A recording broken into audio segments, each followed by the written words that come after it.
जब बात जिंदगी के इन पहलुओं की आती है तो शब्दों का इस्तेमाल सिर्फ शब्द विज्ञान के अनुसार नहीं होना चाहिए। आपने कहा मैं बहुत कंफ्यूज्ड आत्मा हूं, पर आत्मा कभी कंफ्यूज नहीं हो सकती। आप एक कंफ्यूज्ड मन है। इस शब्द को ठीक करना इतना जरूरी क्यों है?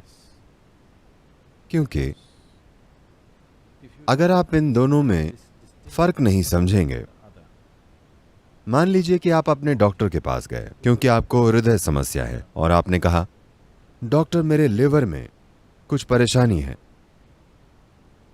वे किसी और चीज का इलाज कर देंगे, है ना? है ना? इसलिए बहुत जरूरी है। प्रश्न केवल अर्थ विज्ञान का नहीं है, बाल की खाल खींचने की भी बात नहीं है। यह बस ऐसा ही है। आपको हार्ट प्रॉब्लम है लेकिन आप लिवर के डॉक्टर के पास चले गए। ऐसे कोई समाधान नहीं निकलेगा क्योंकि ऐसे परेशानी और बढ़ जाएंगी। क्योंकि वैसे भी अगर एक बार आप वहां गए तो उसे लिवर की सर्जरी करनी ही पड़ेगी, चाहे आपको लिवर की समस्या हो या ना हो। यह उस बिजनेस का हिस्सा है, ठीक है? इसलिए यह बहुत महत्वपूर्ण है। आपकी आत्मा कंफ्यूज नहीं हो सकती। और पहली बात यह है कि आप आत्मा के बारे में बात मत ही कीजिए क्योंकि आपको इसका अनुभव ही नहीं हुआ है। और अगर आप उस बारे में बात करते हैं जिसका आपको अब तक अनुभव ही नहीं हुआ है, तो अगर कड़े शब्दों में कहें तो ये झूठ बोलने के बराबर है। इसलिए ये पहला काम है जो आपको करना चाहिए। आपको झूठ बोलना बंद कर देना चाहिए। जो आपके लिए सच नहीं है उसके बारे में बात ना करें। हो सकता है ये गीता में कहा गया हो या वेदों में लिखा गया हो और हर कोई इसके बारे में बात कर रहा हो, इससे कोई फर्क नहीं पड़ता। अगर वो आपके लिए सच नहीं है तो उसके बारे में बात ना करें। आपको आत्मा, स्वर्ग और भगवान के बारे में बात नहीं करनी चाहिए क्योंकि ये चीजें आपके लिए फिलहाल सच नहीं है। अगर आप इन चीजों के बारे में बात नहीं करेंगे तो आपके अंदर एक खास इच्छा पैदा होगी जो आपको वहां तक ले जाएगी। अगर आप उसके बारे में बात करेंगे तो आप गपशप से संतुष्ट हो जाएंगे। असली चीज आपके साथ कभी नहीं होगी। आपको गपशप से संतोष हो जाएगा। गपशप बहुत संतोष देती है, आप जानते ही हैं। हाँ, बहुत से लोग गप मारकर सच्चाई से बचते हैं। बहुत से लोग सिनेमा जाकर सच्चाई से बचते हैं। सिनेमा का मतलब है किसी की गपशप, है ना? किसी की कहानी। मैं इसके खिलाफ नहीं हूं, पर अगर आप इससे अपने जीवन को बेहतर बना रहे हैं तो ये ठीक है। लेकिन अगर आप इसका उपयोग अपने जीवन से बचने के लिए कर रहे हैं तो ये बड़ी समस्या है ना? और बहुत से लोग इसका उपयोग जीवन से बचने के लिए कर रहे हैं। वहां आपको कुछ करने की जरूरत नहीं है। बस एक अंधेरे कमरे में जाकर बैठ जाइए और एक बाल्टी पॉपकॉर्न खरीद लीजिए। कोई प्रेम करेगा, कोई लड़ेगा, कोई जिएगा, कोई सब कुछ करेगा। आपको बस पॉपकॉर्न खाना है और सब कुछ होता रहेगा। आप रो सकते हैं, आप हंस सकते हैं और खत्म होने पर बाहर आ सकते हैं। और वे आपको बताते भी हैं कि फिल्म खत्म हो गई। आजकल वो लोग दी एंड नहीं दिखाते। आपको खुद समझना होता है कि फिल्म पूरी हो गई। एक समय था जब वे लिख देते थे दी एंड, क्योंकि हो सकता है आपको समझना है और आप अगला शो देखने लगे। इसलिए खुद को धोखे में मत रखिए। खुद के लिए जो सबसे छोटी चीज आप कर सकते हैं वो ये है कि खुद से झूठ मत बोलिए। आप अगर दूसरों से झूठ बोलना बंद कर दें तो आपके आसपास का जीवन भी जबरदस्त तरीके से बदल जाएगा। लेकिन वो मैं आप पर छोड़ता हूं, ओके? वो आपका अपना डिसीजन है। लेकिन कम से कम इस एक व्यक्ति के साथ 100% सीधी बात करें, कोई बकवास ना करें। आपको ऐसा करना ही चाहिए क्योंकि ये व्यक्ति इसका अधिकारी है और कम से कम इसके लिए इतना करना आपका फर्ज बनता है। मुझे नहीं पता कि आप किस तरह की सामाजिक और अन्य परिस्थितियों में हैं। मुझे नहीं पता कि आप दूसरों से झूठ बोलना बंद कर सकते हैं या नहीं। अगर आप ऐसा कर पाएं तो आपके आसपास के जीवन में भी जबरदस्त सुधार आएंगे। अगर आप अपने आसपास ऐसा कर पाते हैं तो बढ़िया है, आप कोई अद्भुत चीज रच पाएंगे। अगर ऐसा नहीं हो पाया तो कम से कम इस एक व्यक्ति के साथ इस व्यक्ति को झूठ मत बोलिए। कम से कम इस एक व्यक्ति के साथ 100% सच्चे रहिए। ऐसा बस इसलिए हो रहा है क्योंकि एक समय में इस संस्कृति में एक जीवंत आध्यात्मिक वातावरण था। उस समय से अब तक यह बहुत कम हो गया है। वो जबरदस्त आध्यात्मिक ऊर्जा तो चली गई, लेकिन वो सारे शब्द आज भी मौजूद हैं। आप जहां भी जाते हैं लोग अंतरात्मा, आत्मा, परमात्मा की बातें करते हैं। शब्द अब भी आम भाषा और सामान्य वातावरण में चल रहे हैं, पर वो आग बुझ गई है। एक तरह से ये एक सकारात्मक प्रभाव भी हो सकता था, लेकिन ये एक नकारात्मक प्रभाव भी है, क्योंकि आप सबसे ऊंची चीजों के बारे में सांसारिक तरीके से बात कर रहे हैं। गपशप की तरह बातें करने से सारी ऊंची चीजें गायब हो जाएंगी। चाय की दुकान में लोग गीता के बारे में बात करते हैं। People will, you know, चाय की दुकान में कोई खराबी नहीं है,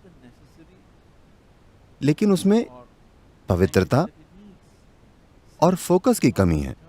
पवित्रता का मतलब ये नहीं है कि आप उसे ऊंचा मानने लगे। पवित्रता को इस अर्थ में समझें कि अगर आपको दूध में हाथ डालना है तो आपको अपने हाथ साफ करने होंगे, है ना, वरना दूध खराब हो जाएगा। ये भी वैसा ही है।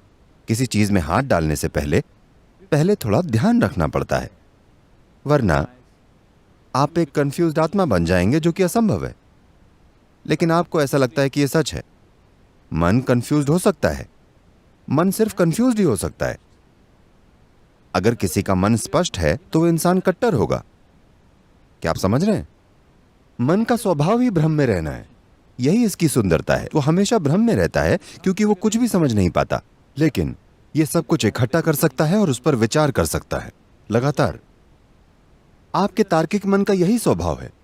आपका मन हमेशा कंफ्यूज्ड ही रहेगा अगर आप एक ही दिशा में सोचने वाले मूर्ख या फिर कट्टर नहीं है।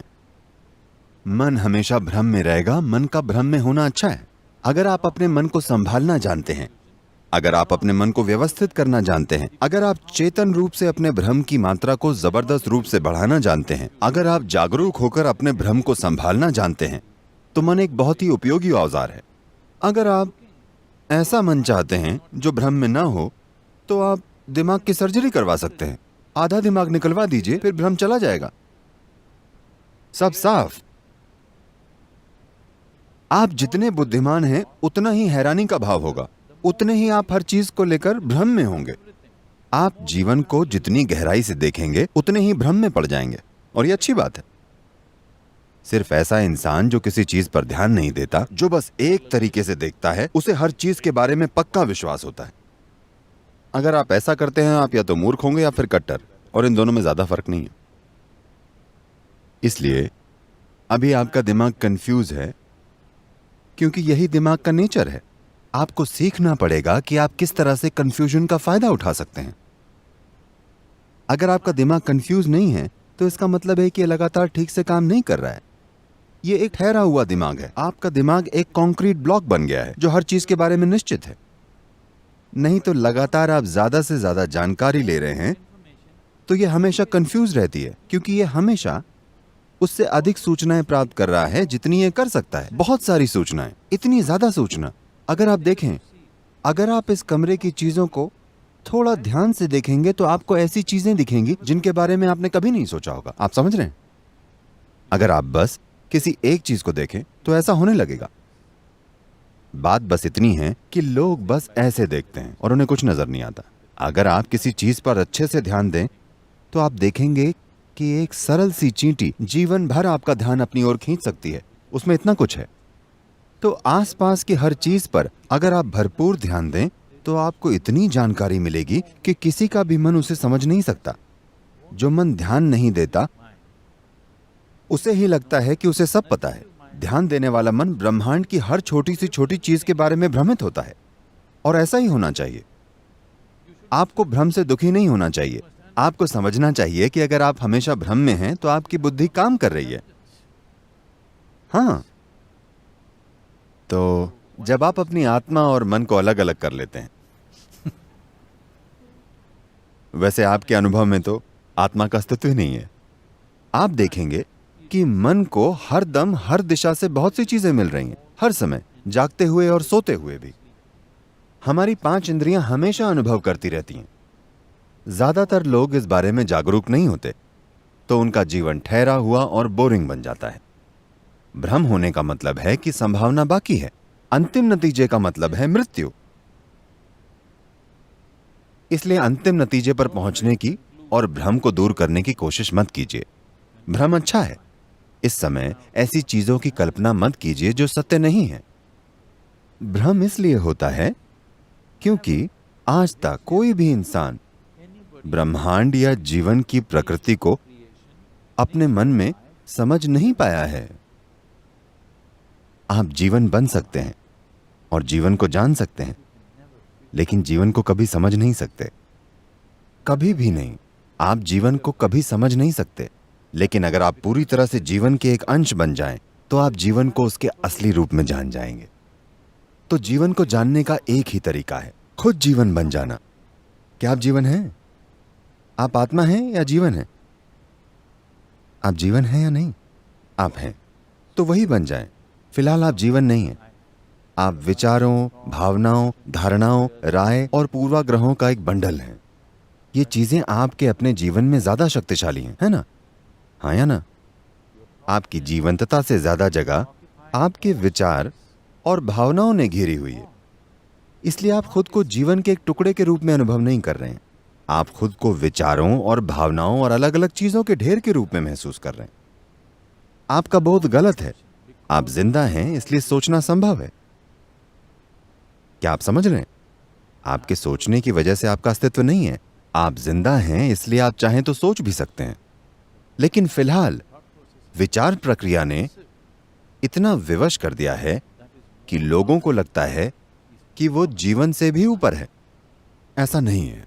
जीवन से पहले आपके विचारों का अस्तित्व नहीं हो सकता। आप जीवित हैं, इसलिए आप सोच सकते हैं। विचार, अगर किसी के विचार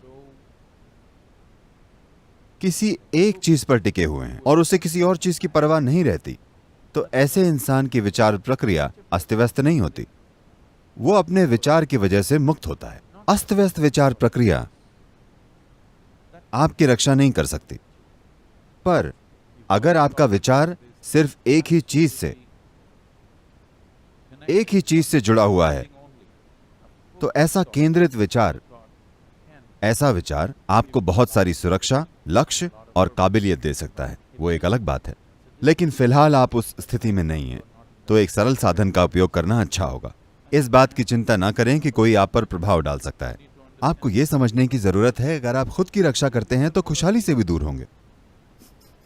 समझे आप? तो बचाव ऐसा होना चाहिए कि जिन चीजों की आपको जरूरत नहीं है, सिर्फ वो चीजें आपसे दूर रहें। आपको फिल्टर की जरूरत है, दीवार की नहीं, है ना? अगर हम आपके चारों तरफ एक दीवार बना दें, तो यह आपको जीवन से ही बचा लेगी। बहुत सारे लोग यही कर रहे हैं।